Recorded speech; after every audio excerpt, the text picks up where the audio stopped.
Hello tout le monde et bienvenue sur ma chaîne, j'espère que vous allez bien. Je vous retrouve sur cette chaîne pour une nouvelle vidéo. Comme vous avez pu le constater, j'ai vendu mon ancien canapé. Du coup j'en ai un tout neuf qui va rester là, donc j'espère que vous l'aimez. Ça va faire partie de ma déco. Aujourd'hui je vous retrouve pour une autre vidéo sur un thème que vous m'avez demandé. C'est le thème de l'argent, mais sur un thème dont on ne parle pas assez selon moi, c'est l'argent et le couple. On va parler de ça parce que c'est un thème qui me touche beaucoup, parce que j'ai emménagé ensemble et que j'ai beaucoup de choses à vous raconter. Donc là j'ai un petit peu empaqueté les différents conseils dans des catégories et je vais vous dire en plusieurs points comment gérer l'argent en couple. Pourquoi c'est important de gérer l'argent en couple? Il y a beaucoup d'ingérences. L'argent c'est un motif de rupture assez important dans les couples et ça peut mener à des divorces, des choses plus graves, sachant que les femmes sont toujours souvent les plus lésées par rapport aux hommes qui considèrent que parce qu'ils gagnent plus, ont plus d'argent à ramener dans le couple, ont plus de pouvoir sur les décisions. Et c'est d'ailleurs ça mon premier point, ça concerne les habitudes. Dans un couple, vous allez toujours constater qu'il y en a un qui va être plus dépensier et un autre plus économe, ce qui est souvent le cas. Ce n'est pas très grave. Ce qu'il faut, c'est comprendre les habitudes de l'autre, parce que chacun a des habitudes basées sur ses croyances qui ont été formées pendant l'enfance. C'est-à-dire que depuis qu'on est enfant, on observe nos parents gérer l'argent. Ensuite, quand on a un salaire, on gère l'argent d'une façon différente, souvent basée sur la façon dont nos parents ont géré l'argent devant nous et sur les croyances qu'on a par rapport à l'argent. Quand vous emménagez ensemble, l'idée c'est d'avoir un compte en commun. Je vous conseille vivement de ne pas laisser tomber votre compte individuel, parce que tous les sous qui vont tomber sur le compte commun appartiennent aux deux personnes et après quand il y a des soucis, c'est très dur de dire quel argent est à qui. Donc l'idée c'est vraiment d'avoir un compte commun plus son compte séparé. Maintenant il y a beaucoup de gens, ce qu'ils font c'est que au lieu d'avoir un compte chacun et un compte en commun, ils essayent de tout mettre sur le compte commun. Alors c'est valable quand par exemple tous les sous que vous avez vont de toute façon au couple ou à la famille, mais dans tous les cas moi je vous conseillerais vraiment d'avoir un compte séparé où vous allez pouvoir recevoir votre salaire et après faire un virement sur le compte commun. Pourquoi avoir ce compte séparé? Si en cas de coup dur, s'il y a un problème sur votre compte commun, s'il y a un problème avec votre couple, parce qu'on n'est jamais à l'abri, comme je vais vous dire tout le long de cette vidéo, c'est que vous avez un backup, vous avez un compte vers lequel vous tournez, sur lequel vous pouvez mettre votre fonds d'urgence. Et par exemple, si vous avez un conjoint qui est dépensier, c'est une façon de contrôler ses dépenses, c'est-à-dire qu'à partir du moment où vous avez chacun vos comptes individuels plus le compte en commun, il peut faire ce qu'il veut de son argent.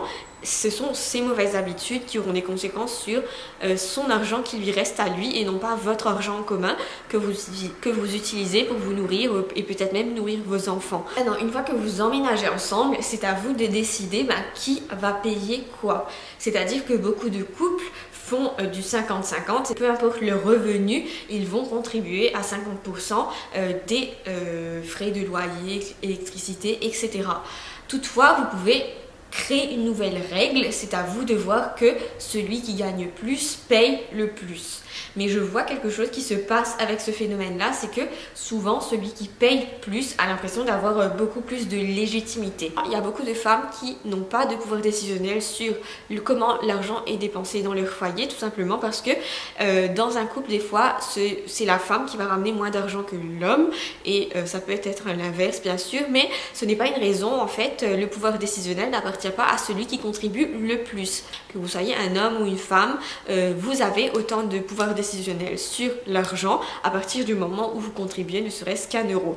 Même si vous ne contribuez rien, si vous contribuez à gérer ce foyer, cette famille, ce couple, vous avez aussi un pouvoir décisionnel qui ne doit pas vous être enlevé, sachez-le. Une fois que vous emménagez ensemble aussi et même que vous vous mariez ou que vous vous pacsez, etc., souvent ce qui se passe c'est qu'il y en a un des deux qui a des dettes. Alors que ce soit pour un prêt étudiant, pour rembourser un prêt à la consommation, il est important de discuter avant tout de comment on va rembourser des dettes.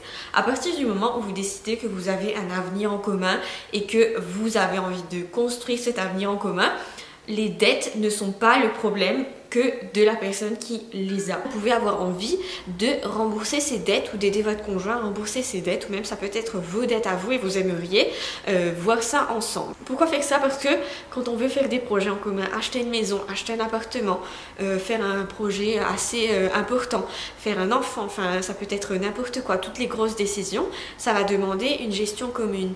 Et quand votre conjoint ou vous-même allez galérer parce qu'il paye en fait des dettes, ça va vous handicaper tous les deux dans votre projet commun. Ça va mettre un poids non négligeable sur l'un des deux et ça va vous ralentir dans votre projet. Vous pouvez décider que c'est quand même la personne qui a des dettes qui les rembourse, il n'y a pas de souci, mais c'est quand même un sujet de discussion, c'est quand même quelque chose à envisager. Un autre point, c'est pour les gens qui se marient. Informez-vous bien au niveau des finances. Donc juste prendre connaissance des différents types de contrats, c'est déjà très important avant de se marier. Sachez que si vous ne faites rien, tous les biens que vous avez sont en commun, que vous les ayez avant le mariage ou après le mariage. Pour faire autrement, il faut aller voir un notaire. Ça peut coûter aux alentours de 400-500 € pour faire un contrat de mariage afin de faire la séparation des biens. Pourquoi faire un contrat de séparation des biens? Parce que peut-être que vous vous dites que maintenant vous ne possédez rien, peut-être que vous n'avez aucun bien ou aucun patrimoine, mais il n'y a rien qui garantit que ça va rester le cas. Et surtout en cas de divorce, parce que je vais toujours vous dire qu'on ne sait jamais ce qui peut arriver. En cas de divorce, vous simplifiez extrêmement beaucoup les choses, surtout si vous avez des enfants. Le régime de séparation des biens, ce n'est pas un régime égoïste, contrairement à tout ce que les gens pensent. C'est quand ils se retrouvent complètement à la ramasse dans leur couple après un divorce qu'ils réalisent que il valait mieux avoir fait un régime de séparation des biens où ce régime, bien sûr, prend en compte les enfants, leur bien-être et la pension alimentaire. Donc la seule différence, c'est votre patrimoine à vous. Et ce régime s'assure que vous n'êtes pas lésé quand il y a un divorce et quand quelque chose se passe mal. Et c'est très important en fait de parler de ça avant de se marier. Si vous êtes déjà marié, sachez qu'il est toujours possible d'aller chez le notaire pour faire un changement à votre contrat de mariage actuel. Ça va aussi vous coûter quelques centaines d'euros. Mais je veux dire, ça par rapport à être sur la paille après un divorce, il n'y a pas de comparaison. Sachez aussi que quand vous emménagez ensemble, ce qui se passe même si vous n'êtes pas pacsé ou marié ou peu importe en fait, quand vous emménagez ensemble, vous avez une déclaration commune à faire à partir du moment où vous avez tous les deux des revenus. Donc si par exemple votre conjoint ou vous-même perceviez des APL ou des aides avec des aides en fait, vous n'allez peut-être plus atteindre le plafond légal et du coup vous n'allez peut-être plus toucher ces aides. Donc à bien vous renseigner comment vous pouvez faire pour prolonger vos aides. Est-ce que vous êtes toujours éligible, sachant qu'en mettant ensemble vos deux revenus, vos deux sources de revenus, vous allez peut-être dépasser les plafonds et du coup ne plus être éligible. Donc toujours à penser à ça avant d'emménager ensemble. Maintenant à moi de finir avec un conseil que moi je peux vous donner de mon expérience. En fait, il est important d'avoir chacun ses économies. Les économies ne vont pas en commun sauf s'il en reste sur les fonds communs. Donc ça c'est ma façon de gérer les choses, vous n'êtes pas obligé d'être d'accord avec ça. Les économies individuelles permettent à chacun de réaliser ses projets, c'est-à-dire que je ne vais pas mettre mes économies en commun parce que c'est mon travail et c'est moi qui ai économisé et si jamais il m'arrive un coup dur demain suite à une séparation etc, ce sont mes économies qui vont me sauver. Et par contre, ce qui se passe, c'est que quand on a des sous en commun, on a aussi un compte d'économie en commun où là, les sous qu'on a en plus vont dans des voyages, vont pour les restos, etc. Et on n'est pas obligé de prendre chacun sur ses sous individuels pour les mettre en commun pour aller faire un resto. Enfin, donc clairement, pour résumer, ne mettez pas tout votre argent en commun.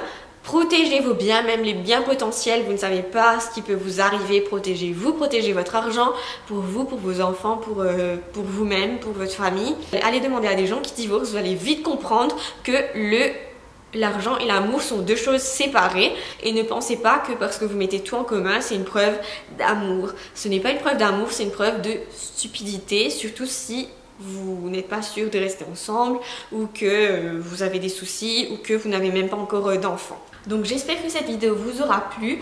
Dites-moi dans les commentaires si ça vous a plu, si c'est un sujet qui vous touche, si vous aimeriez que je fasse plus de vidéos sur l'argent et le couple, parce que bien sûr là j'ai dû résumer un peu les idées, mais il y a beaucoup plus de détails que j'ai dû regrouper dans les catégories. Je vous retrouve très vite pour une nouvelle vidéo et je vous dis à bientôt, prenez soin de vous.